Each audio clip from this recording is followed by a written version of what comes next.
Surprisingly easy question. What we are given is we have equation 1 x plus 2y plus 3z equals to alpha. Then we have 4x plus 5y z equals to beta. And equation 3 is 7x plus 8y equals to gamma minus 1. Then we want that this system of equations should be consistent. Let's say this is equation 1, this is equation 2, and this is equation 3. Then we have 2 times equation 2 minus equation 1 is equation 3.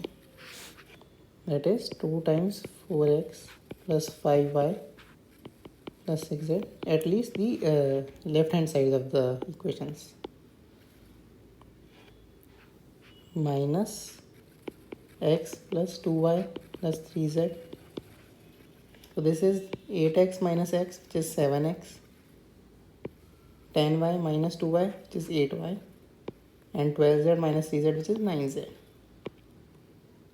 So this thing is this is the LHS of equation 1, this is LHS of equation 2. So this thing becomes 2 times, this is equals to alpha, this is equals to beta, plus this thing is alpha equals to gamma minus 1.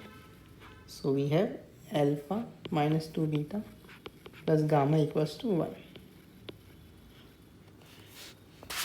Now determinant of m is alpha plus 2 beta, alpha minus 2 beta